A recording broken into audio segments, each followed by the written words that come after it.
They first started racing here in the early 50s, and it didn't take long for Sebring to become an American and international racing institution. The spring weather signals the start of the new racing season, and for the American Le Mans Series, it begins with the toughest test. This is the 56th Mobil 1 12 Hours of Sebring, presented by Fresh from Florida. We always expect huge crowds here at Sebring. It's like ants to a picnic blanket. The lure of this event is just too strong. Many ticket off their lifetime to do, while tens of thousands continue to come back each and every year. Just breathtaking sights on a beautiful spring morning high above Sebring International Raceway, and we give you a treat today. You've driven for Audi, and you've driven for Audi here at Sebring. Do you kind of get the feeling that they feel the pressure? Yeah, they feel the pressure, all right, and it became quite actually in the very last practice session as the Audi guys were trying really hard. It was he had a little simple spin, no big problem down into turn 3. Things get a little bit more intense. Lucas Luhr almost crashes the car badly. This is turn 17, very, very fast corner. Great save here. That could have been a big one. Now, this is Tom Christensen. He does get off the racetrack, makes heavy contact with the barrier. It's not just Audi Lee that's struggling with changing conditions here at Sebring. In fact, it seems to have everyone scratching their everyone doing a little bit of a cleanup. Why are they feeling that pressure? I mean, is it a simple case of Peugeot really turning up the heat? Well, I think in the past, Audi has been able to set the speed that they wanted to run. Now, Peugeot has shown in several practice sessions that they are the faster car. This puts added pressure on, and then you do have Porsche back there that wants to win as well. Don't let our Acura, don't count anyone out here. Well, of course, we went through that Bentley era. It kind of feels like this is the best fight that Audi has had in some time. No question about it. It's the most pressure they'll feel into Le Mans. This is a great test for Le Mans. This is a tougher racetrack than Le Mans. Now, while it's been a positive week for Andretti Green Racing, it has not been for young English driver Ben Devlin and his BK Sports Mazda. Check out this footage. Turn 1 at over 130 miles an hour. Clips the inside wall at the apex. The car gets airborne, flies sideways, rolls into the tyre barrier and the catch fencing. Here is the slow-mo. You have to look carefully, but this was one hairy ride for Ben Devlin. The upshot, he is okay, but Jamie Howe, the BK Motorsports team, worked overtime.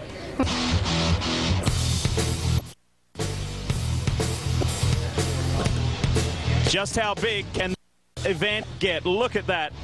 Just magical scenes high above Sebring International Raceway for the 56th Mobil 1 12 Hours of Sebring. We're with Calvin Fish. Boys, we've spoken a lot about the prototypes, but going to the break, saw just how spectacular the GT categories can be. Well, and as a matter of fact, Lee, it may be getting even more spectacular. And he has never completed a full season, full regular season of American Le Mans Series competition, so he's very excited about the year ahead.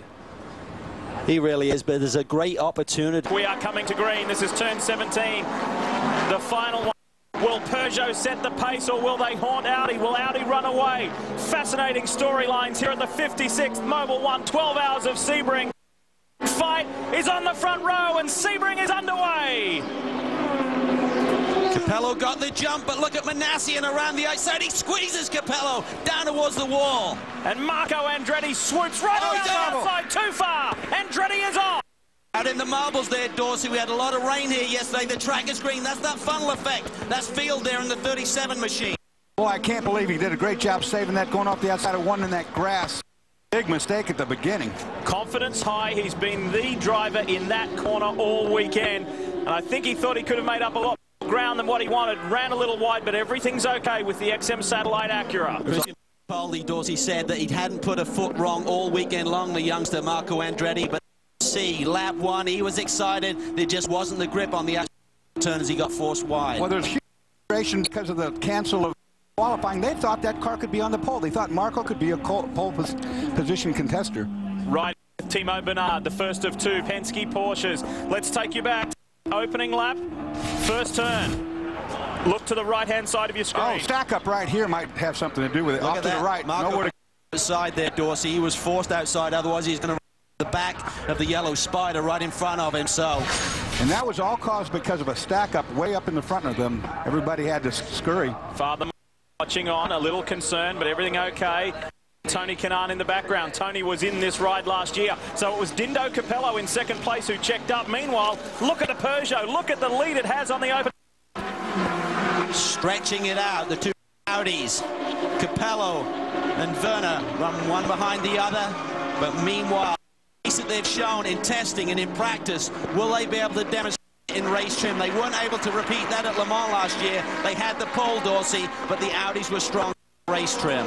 Yeah, they were a lot stronger. It doesn't look like it's that way today, not so far anyway. Way to go. The question is about the Peugeot and whether or not they can run it, stay together on this very rough racetrack. Talking about running at a pace, what about John Field? The private sport team, in amongst all the factories, is running fourth at the moment. It's a big winner from that turn one mix-up. Here's one of the new Porsches, the Team Horag Racing team of Freddie Leinhard, Didier Tays and Jan Lammers. Great lineup. They're very excited about their new car. Here we see two of the Acura teams. That's David Brabham in the number 9 Patron car. And here comes Marco Andretti. Is there any damage to that car? These cars, error-wise, are really sensitive. He took a rough there, Dorsey. He's got to feel things out. You're right, Calvin. Most of the time you get these cars off the racetrack like he did at the speed he was going, and it tears the under tray in some way underneath the bottom of the car, and that is part of the downforce that these cars create. If it gets a hole in it, you lose all your effect.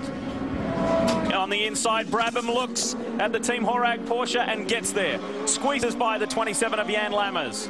Now it's Andretti to take it about. It's Peugeot, Audi, and then the Intersport Lola.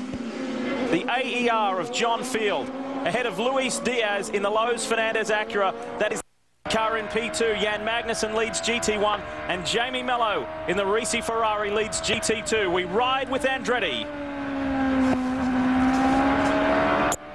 G through here is unbelievable. The neck load that it gives you, Dorsey. You really got to be prepared for this very difficult racetrack. Yeah, this racetrack, not only the G load you get around here, but the bumps are so bad you really get pummeled around. It's physically, as a driver, I can tell you, the hardest racetrack to drive on.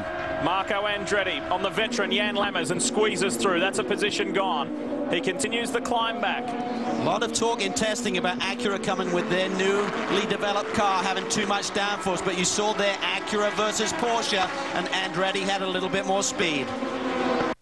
Watching the field come on through, let's switch back to GT2, and it is Jamie Mello, the man who muscled his way to victory here last year, on the way to giving Risi Competizione his second team championship, and of course he and former F1 driver Mika Salo, their first American Le Mans Series driver title. And this is where it happened. This is where he was door-to-door with Jörg Bergmeister. It's the new Ferraris running second with the current FIA GT2 champion, Dirk Muller, a former ALMS champion. Right the wheel of that blue, red and white Bell Micro Tafel Ferrari. And he has the first of the Flying Lizards hounding him. Whoa, look at those cars jump around back there on the exit of turn 2. Now, Wolf Hensler, who's driving the Porsche we were on board with, was supposed to be driving that Ferrari this year, but he got the Porsche factory contract. That was his dream. He made a last-minute change. Now he stays in a Porsche. Remember last year, that battle all the way to the checkered flag in GT2, the Ferrari out. Well, I talked to this team. They said they will change rotors and pads this year on the front. They'll get to the halfway mark, and any full course caution after that. They've got a system by which they can take the rotors and the caliper pads out, put a new assembly on, and do it in less than a minute, guys. So they're not going to run out of brakes this year.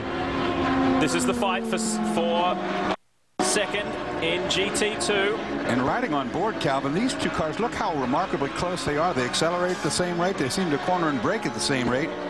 We went all the way down the straightaway on board with the Porsche, and the Ferrari really didn't have anything on it. Porsche vowed that they were going to come back stronger. Look at there, Mueller a little bit wide, still gets to the apex. Look how hard they're working, Dorsey. They're not just stuck to the ground, they're really jogging around over the here at Sebring. And that's Sebring for you. Watch these bumps. They launch you up into the air, and it takes a toll on the suspension, but also on the driver. Tires also, we haven't talked a lot about tires yet. Tires will be an issue before this race is over, I guarantee it. Spoke to Lucas Luhr and Rocky yesterday about the pressures of Sebring. How demanding is it?